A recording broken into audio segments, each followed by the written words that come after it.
tiranga doomu aadama liggéey dong moo ko mën a joxe. Salam alaikum. Je me suis lancé dans l'entrepreneuriat pas par curiosité, mais c'est forcé. Donc l'entrepreneuriat, je me suis lancé depuis 2006 en travaillant pour moi-même. J'ai fait beaucoup de voyages jusqu'à 2009. Mais je vis qu'à chaque fois, j'ai des échecs. Bon, ces échecs vraiment m'ont appris beaucoup de choses. Donc, après j'ai arrêté de faire l'entrepreneuriat, je suis revenu pour travailler par mois, que les gens me payaient. Mais malheureusement, je me suis rendu compte que ça, c'est de l'esclavage pire. Donc, il fallait encore retourner dans le domaine de l'entrepreneuriat. Alors, pourquoi j'ai suivi trop des échecs? Parce que malheureusement, je n'ai pas été à l'école pour pouvoir vraiment m'encadrer moi-même. Donc, mais aujourd'hui, je dis Alhamdulillah, parce que j'ai pu rencontrer des personnes qui m'ont motivé en me disant que l'entrepreneuriat, tu n'es pas obligé d'aller à l'école, avoir des diplômes pour être un entrepreneur. Donc depuis ce jour, j'ai eu le courage de m'engager à 100% pour pouvoir aller de l'avant. Donc grâce à Ousmane, il m'a présenté le projet Antares Trade, comme quoi c'est de l'investissement en ligne, donc ça peut aller de l'avant. Donc un jour, j'ai pris le temps pour regarder exactement c'est quoi l'investissement en ligne et c'est quoi Antares. Donc, j'ai eu le temps de connaître exactement c'est quoi Antares. J'ai commencé à me lancer petit à petit. On a fait la connaissance et j'ai vu aussi vraiment que ça donne, parce que l'âge que Ousmane a et l'âge que moi j'ai, mon âge, je le divise en 2 fois l'âge de Ousmane. Et le niveau qu'il a, moi, j'ai pas ça. Donc, cela m'a motivé à 100% de m'engager maintenant, d'avoir plus de courage. Avant, j'avais la complexité de discuter avec les gens en disant que non, moi, j'ai pas été à l'école, ça me fait mal, etc. Mais, vu l'environnement dont Ousmane m'a attiré, j'ai enlevé cette complexité. Aujourd'hui, je dis Alhamdulillah parce que le niveau que j'ai dans ce milieu, je me retrouve souvent devant les étudiants qui ont des bac plus 5. Quand je leur parle de business, ils me disent mais où tu as appris ça? Souvent, je rencontre des diplômés ou des chefs d'entreprise qui ont leur projet et qui ont du mal souvent à trouver du financement. Et quand ils me parlent, j'ai des rentrées et des sorties, donc je peux leur débloquer beaucoup de choses. Donc aujourd'hui, je dis Alhamdulillah parce que je me suis retrouvé dans un milieu où je disais tous les jours, je dis que je sais que dans peu de temps, pas très longtemps, dans 1 an, dans 2 ans, ceux qui sont en train de se moquer que xamna ki bay ko muy taxawalu rek ci ginnaw gaay jangul xamul tous ba paré muy top borom diplôme yi bay len ko fofu. Et pourtant ceux qui me disent ça aujourd'hui ont commencé à voir que pourtant ki lu muy dox amna solo parce que déjà lu ñu doon xaar mu nekk ci mbedd bi bu génné ba ñew ngoon mu ñew talal loxo lolu musul am suma génné ñew ngoon dina def samay soxla financièrement. Donc j'appelle tous les jeunes, que ce soit ceux qui sont l'âge moyen ou l'âge avancé, de connaître qu'aujourd'hui le monde a changé. Ce n'est plus le monde d'hier où quand l'internet arrivait, nos parents se disaient que c'est de l'arnaque. Comment tu peux rester ici, écrire et envoyer au Burkina ou envoyer en France? Comment la personne va recevoir ça?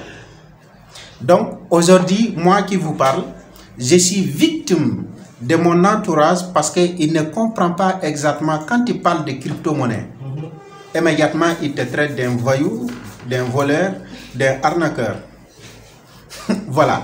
Mais je sais que dans 1 an, dans 2 ans, alors quand le succès va venir, actuellement il y a le succès, mais ce n'est pas encore explosé. Et je suis sûr que dans 1 an, ça va exploser. En ce moment-là, ils vont se dire, mais qui c'est information?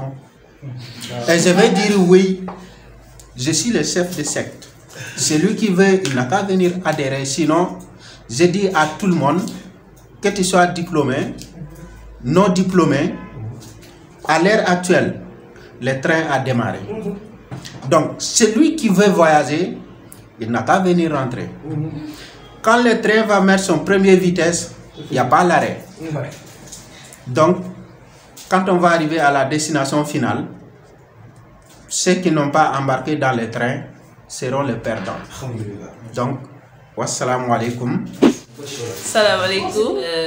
Li tax ma dugg ci business bi dañ ma présenté business bi ma xam ne en tant que jeune awma chance comme Ousmane nu mu amee chance, c'est-à-dire am bagam rek lancé aussi business bi. Man dama jot a jaar école, je veux dire université, am bac jaar sama université def parcours, am sama licence di waaj a def master. Ñu présenter ma business bi ma gis ni c'est intéressant en tant que jeune, comme xaali nu mu ko waxee, boo gisee sa yaay tànk yi ñagas wala loxo yi ñagas wala nga gis mu yeewu fajar dangay am motivation. te man dama judd ci famille bu am motivation, spécialement à ma maman. Yow mi di ma filmer xam nga li may wax ndax ñoo bokk koñ et tu connais très bien ma famille. Kon su ma nee sama yaay c'est une femme battante rek yow xam nga ci dara ndax koñ bi ñépp loolu lañ koy seedeel. Di ko sant nag ndax tey jii bu dul woon moom lu bari dina ñaaw, ndax di nga gis pauvreté dina yóbbu nit foo xamante ne bugg fa egg. Pauvreté dina tax nit ñàkk fayda wala jaay ngoram, mais tamit pauvreté tamit mën na tax nga am ngor wala mën na tax nga am jom. te tey jii loolu moo ñu may jom bu ñu demee ba gis ni suñu parents yi âgé nañ, war nañ mën a remplacer jël relève bi ngir dundal leen àjjana, c'est-à-dire au moins fay leen tuuti ci coono boo xamante ne def nañ ko ci ñun. parce que lu mu bon yaay ak pap mënoo ko fay, ndax ku la jox dund jox la lekk naan ba ni nga toll nii mënoo ko fay. li may wax rek mooy jeunes yi, à tous les jeunes, arrêtez de snapper. loolu laay njëkk a wax, arrêtez de snapper. Ne vendez pas vos corps, c'est pas intéressant. Rafet ci corps kese la ci kanam, mais bi ci xol bi li lay jëmale kanam loolu moo am solo. te buñ fàtte ne ëllëg am na, yowmal xiyaam am na, fii àdduna rek la, muy rafet di xaalis et tout ça day jeex. mais li gën mooy dangay ñaan yàlla boo génnee àdduna nga bàyyi sa ginnaaw lu rafet. te jeunes yi dama leen di ñaan rek ngeen ñëw investiru lu ci mel ni Antares, lu ci mel ni Green Gold bi ñu découvrir tey jii juste des pactes de 5 000 francs 19 000 francs en moins d'un an 3 ans. xanaa nga mën a am tuuti sax wutal sa yaay benn appartement bu baax wala sa pap benn appartement bu baax fu leen di dëkk. li ma leen di wax daal mooy soyez courageux, ayez le courage de foncer, ayez le courage de découvrir et de risquer pour mieux vivre et mieux savoir ce que vous voulez. Merci. Pour commencer, Aimé Césaire, c'est un ami à moi depuis 2014, je pense. 2014-2021, c'est combien d'années d'amitié? 6 ans d'amitié, je pense bien. Non, 7 ans d'amitié, c'est pas 7 jours, ni 7 mois également. En école Badouka Ligne d'Adjiraïs, nous avons suivi la même formation. Il était mon ami de terrain, mon compagnon également, dans beaucoup de projets en dehors de RISE. On a su galérer ensemble. franchement parlant, on a fait beaucoup de choses ensemble. Bataille, on s'est retrouvés encore à Empires Trade. Tu vois le destin de deux hommes.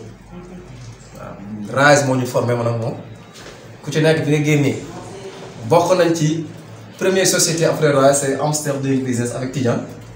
J'étais le chef de management. Ma woo ko en tant qu'ami mu nekk suma collaborateur, j'ose pas dire employé, non il va réviser ça. Tu vois. Et le business, on était des jeunes, 23 ans, 24 ans, on gère un business dont le capital était de 39 millions 600 et quelques mille francs CFA. Et ça a capoté malheureusement. Ça a viré au drame. Et il m'en veut jusqu'à présent, il m'en veut. Parce qu'il est mal quoi en fait. Tu vois. Et il m'avait averti également. Bon, dama doon dem ak passion, moom gis na ne fi ma jëm ndox du fa nekk. Bon, après j'ai compris le message bi mu doon wax ak man. Tey jii, il est là aujourd'hui, il va parler un peu sur Badoukan, sur son parcours. Aimé, allez-y. Merci. Bonsoir. Bon, moi c'est Aimé Césaire Diompi. Man su may wax ci Badoukan, en fait, c'est un mentor en fait, c'est un leader, c'est un mentor. Lu mu ñu doon jàngal en fait, lu tax ma gën a dugg ci Badoukan, dama mos a am sama benn copain dafa demoon France, Paris, il était à Paris. Je crois bien Lyon, il était à Lyon léegi. Après ma laaj ko comment ça se passe, man dama bëgg comment financer. C'est en fait mu ma répondre mooy mon gars état du finance autofinancement moo am soit da ngay xos ba am somme bi nga bëgg pour démarrer tu démarres avec nga teg sa business plan bu baax nga def sa business bu dee si yenn nit nga yaakaar bu subaa dina ñëw ne la maa la jàppali wala mu kii wala mu même mise sur yow donc autofinancement mooy lu gën. Donc am na avant boobu ñun ñëpp lu ñu ko yaakaaroon dañuy xaar ko ñu financer bon bu mu yëkkatee loolu sama conscience après j'ai vu Badoukan il est venu nag moom par la suite ne ñu wan ñu comment démarrer de zéro donc Badoukan dafa confirmer loo xam ne ñun Sénégal xamuñu ko woon quoi en fait parce que ñoom ñoo ñu gën ils sont à des années d'avance si ñun quoi donc du coup avec Badoukan wan ñu comment on va démarrer une entreprise à partir de zéro. waroo xeeb dara boo xam ne fi nga jëm waroo xeeb dara léegi nag faf yàlla def na affaire bi gën na yomb on est dans le monde du numérique gën na yomb ñëw na gën na yomb léegi c'est plus sur le terrain c'est sur les smartphones am na ñoom ne comme ni la nga ko waxee au début xamaguñ ko mais am na ñoom ne dépassé nañ ko bu yàgg. Pareil, on est trop pessimiste en tant qu'Africain. Gis ngeen émeute yi am la fa passé le pays ne va pas dire bu kenn yaakaar ci kenn. D'accord, je vais te prendre la parole Aimé sur ce point-là par rapport aux émeutes qui se sont passées. Quel message avez-vous décrypté de la jeunesse? En fait, on est déjà une jeunesse attentiste. On attend tout de l'État d'abord. Jóge ci loolu nos dirigeants africains. Ils ne sont pas là pour nous en fait. Ils sont là pour nous, pour cette famille, et pour entre nous quoi. Ils sont à dire le quoi, je sais pas. Donc on a entendu la DER ici. Ils nous financent 30 millions. Et je me dis nous nous financer 30 millions. Alors que nous donnons 500, nous donnons 500 000. Il y a des jeunes qui ont demandé. Qu'on est que d'abord ça vous sait. Mais quand on a le bras long, on a les rapports binal. Bras long plus 4, moi bac plus 4. Donc, soit tu es dans la politique, tu es dans un parti, soit c'est financement en fait. Donc vous pensez que les jeunes qui sont sortis lors des émeutes, c'est un cri de désespoir qui sont lancés? Non, c'est un désespoir total. Parce qu'ils ont jeunes yi génnuñu en fait génnuñu pour crier ça. Ils don't génn pour l'école, en fait ils ont faim. Les gens ne mangent pas. Déjà t'as pas d'argent, on t'enferme. Tu vois, tes heures de travail sont réduites.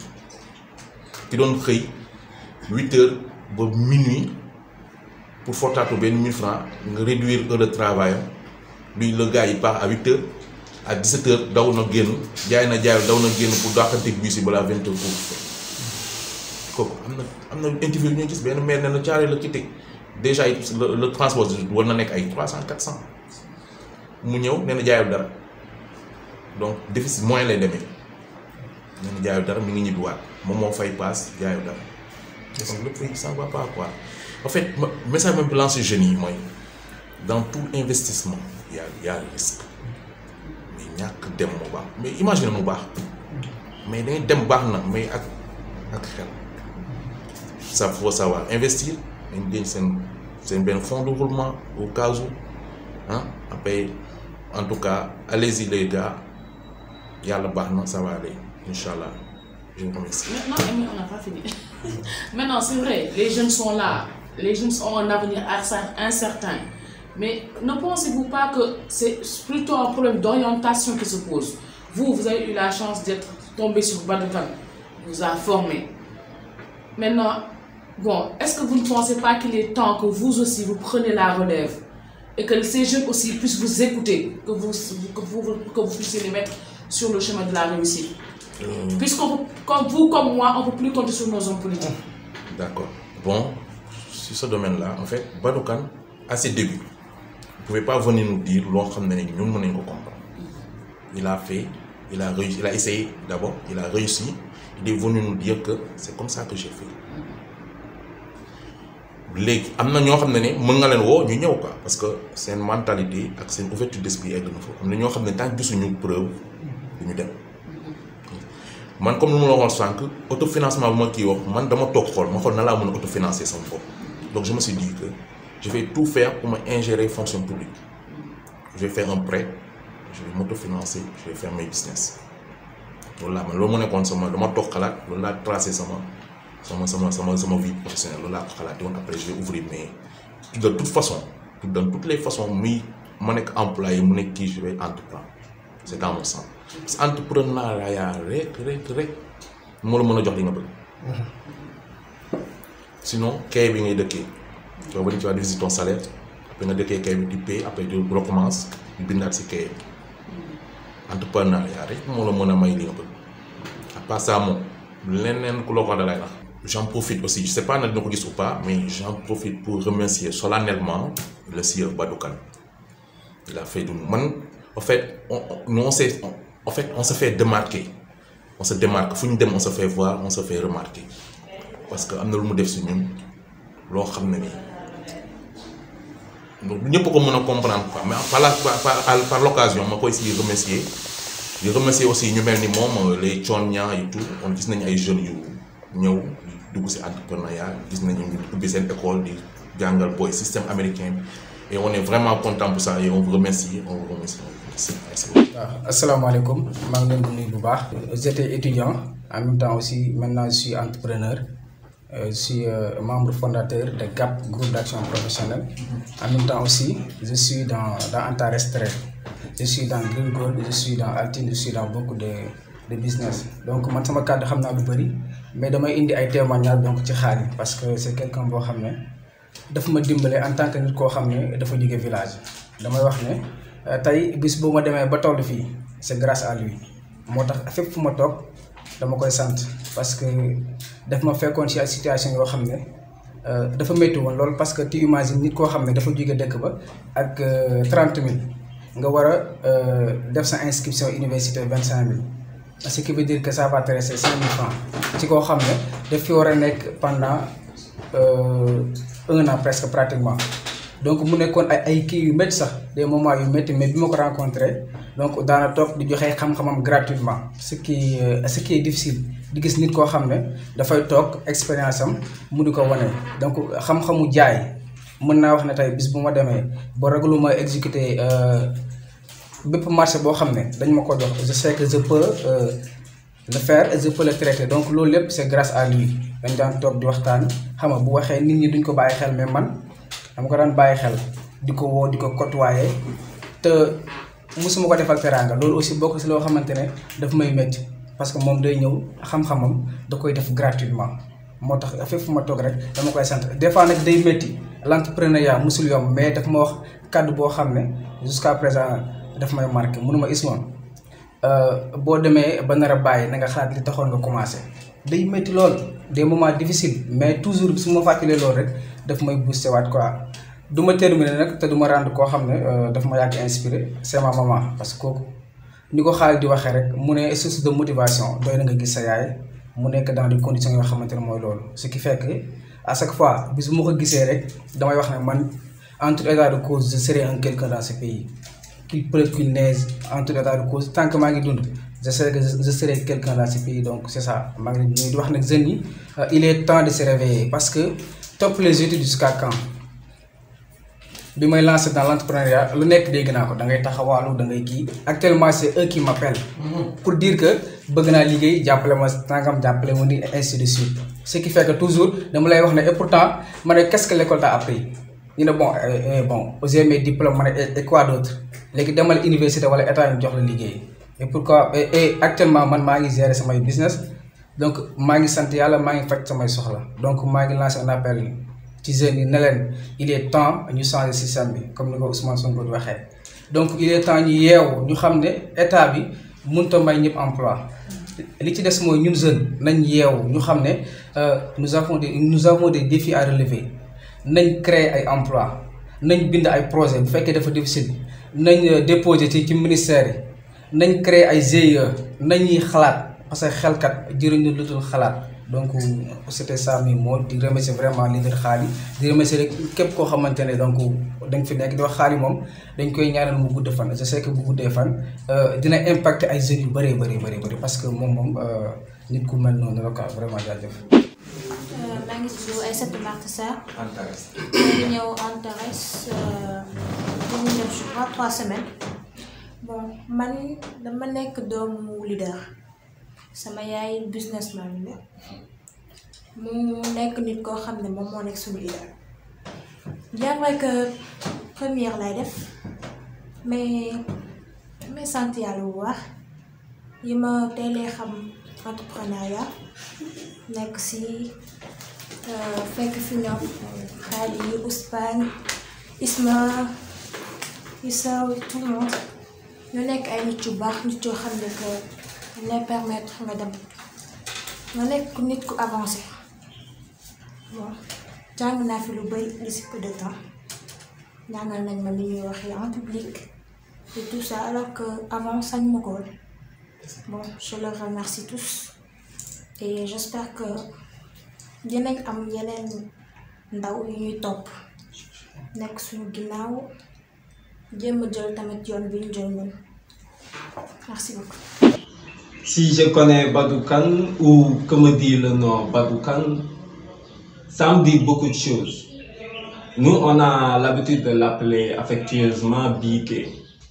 Et comme on est un peu anglophone, Biké, ça veut dire être la clé. Le nom Badoukan me dit la clé. La clé de quoi? La clé du futur développement du Sénégal par rapport à l'entrepreneuriat. Et Badou, pour moi, c'est le monsieur qui a inculqué à une nouvelle génération l'art d'entreprendre et nous a fait savoir pourquoi on doit entreprendre. Bon, expliquer l'expérience à Rise va être difficile parce que 3 ans à Rise, c'est comme, quoi dire, 30 ans pour une vie normale, en toute sincérité. Juste dire que ce fut une expérience fabuleuse. Ce fut une expérience fabuleuse parce que j'ai eu à rencontrer des gens là-bas, des gens formidables, qui aujourd'hui certains sont mes partenaires. On garde toujours cette relation parce que nous sommes tous dans la voie de l'entrepreneuriat. Maintenant, ce fut une découverte. Rise fut une découverte pour nous parce qu'avant Rise, j'ai eu à avoir une certaine expérience professionnelle. Quand je suis venu à Rise, ce fut différent de tout ce que j'ai eu à apprendre. C'est-à-dire, exemple, lorsqu'on apprend dans les écoles supérieures, upselling, on te l'apprend à partir de la 4e année, exemple. À Rise, on m'a appris upselling à partir de la 4e journée. Rien que pour vous dire, ce fut une belle expérience et franchement, je souhaite que ça réouvre ses portes parce que avec le Covid, voilà, pour que d'autres jeunes puissent bénéficier de l'expérience et de la connaissance qu'on a eue. Comment vous décriviez-vous avant Rise? Un rebelle. Moi, je ne me décris pas comme étant un rebelle, mais les gens m'ont toujours décrié comme étant un rebelle. Et voilà, j'étais un jeune comme la plupart des jeunes sénégalais. Notre rêve, c'était quoi? États-Unis, pourquoi États-Unis? Parce qu'à travers les rappeurs, c'était nos références à l'époque, c'était les rappeurs et les rappeurs américains. Est-ce que vous voyez? J'étais un jeune lambda qui croyait à ses rêves et qui ne savait pas comment réaliser ses rêves, un peu frustré de par la vie. Est-ce que vous voyez? On a eu à avoir notre baccalauréat. Bon, après le baccalauréat, comme on dit, brevet d'accès au chômage, ça devient difficile. On a eu à traîner, on a eu à avoir des emplois. Après, on a arrêté ces emplois. Bon, après Arise, on a compris pourquoi on a arrêté ces emplois. Voilà, on était un jeune avec des jeunes pleins de rêves, pleins d'idées, mais qui ne savaient pas comment réaliser ses rêves et ses idées. Qu'est-ce qui a changé après Rise? Qu'est-ce qui a changé en vous? Je ne vais pas dire ce qui a changé en moi, je vais plutôt dire ce qui s'est ajouté en ma personne, si ça se dit, tu vois. Parce que l'homme change naturellement tous les jours, est-ce que vous croyez?